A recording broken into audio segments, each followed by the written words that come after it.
Assalamualaikum dan selamat pagi. Hari ini kita akan lihat kepada rangsangan dan gerak balas dalam tumbuhan. Okey, tumbuhan sebenarnya bergerak balas terhadap sentuhan air dan cahaya juga serta graviti.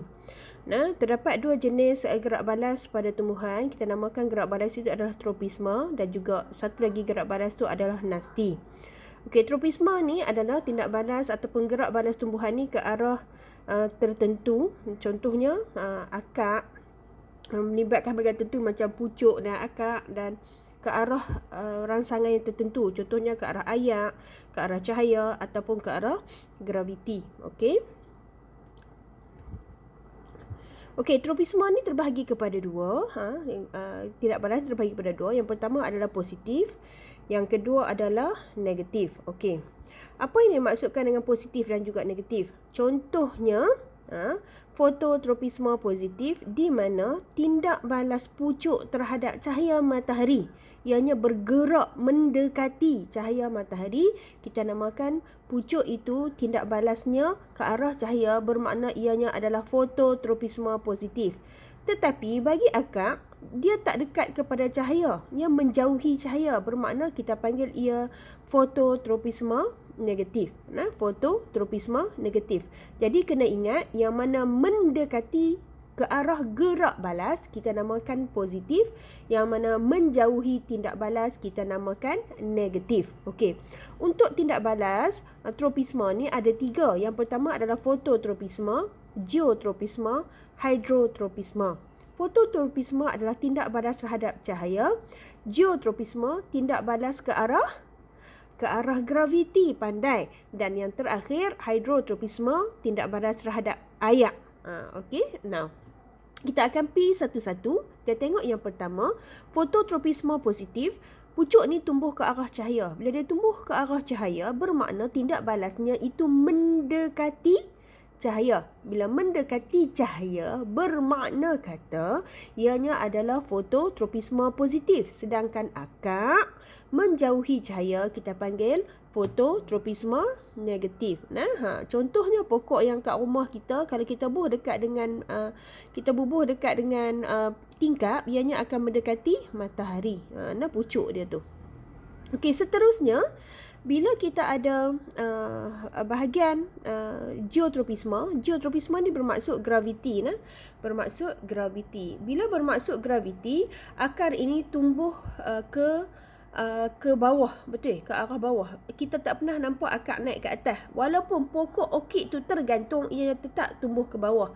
Bila ianya tumbuh ke bawah, akar tu ke arah bawah, bukan tumbuh ke bawah. Akar tu ke arah graviti, bermaknanya ianya mendekati graviti. Kita panggil geotropisme positif. Tetapi berlainan dengan pucuk. Pucuk menjauhi graviti, kita panggil geotropisme negatif. Okey. Seterusnya adalah pertumbuhan bahagian tumbuhan ke arah ayak. Bila ke arah ayak, kita namakan dia hidrotropisme. Hidrotropisme ini hidro tu ayak lah. So akar ni akan tumbuh ke arah ayak. Bila tumbuh ke arah ayak, kita panggil hidrotropisme positif. Tetapi pucuk tak tumbuh ke arah ayak, kita panggil pucuk hidrotropisme negatif. Okey, boleh faham? Okey. Seterusnya, kita akan tengok tigmotropisme. Tigmotropisme ni, kalau hampa biasa tengok pokok peria ke, pokok timun ke, pokok pukul 10 duk menjalak kat pagar tu, kita panggil dia tigmotropisme. Tigmotropisme ni dia ada sulur paut yang macam dengan tulah, macam tangan halus-halus itu, dia akan pintal pada objek yang dia dapat sentuh. Tigmotropisme. Okey, tu contoh dia. Okey, gerak balas nasti. Gerak balas nasti ni adalah tindak balas tumbuhan bergerak balas terhadap sentuhan cahaya dan haba melalui pergerakan. Contohnya, daun perangkap lalat Venus ni akan tertutup apabila serangga hinggap pada dia sebab dia sensitif pada sentuhan. Daun pokok semalu pun sama. Hampa pegang saja dia akan tertutup sendiri. Okey.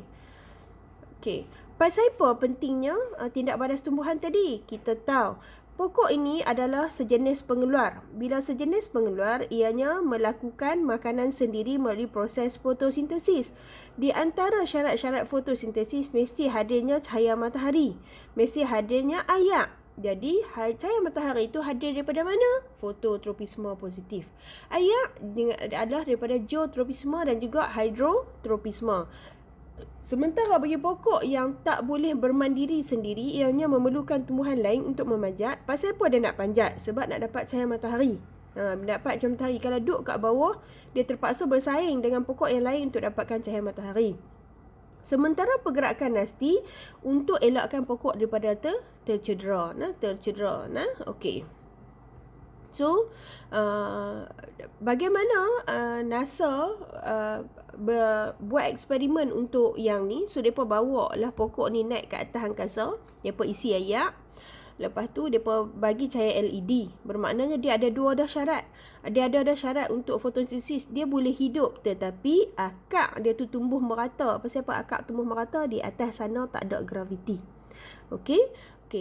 Sekian, terima kasih untuk eksperimen. Okey, sementara untuk eksperimen hari ini, awak boleh tengok buku teks pada muka surat 30, 31, 32 dan 33. Awak dibahagikan kepada 3 kumpulan.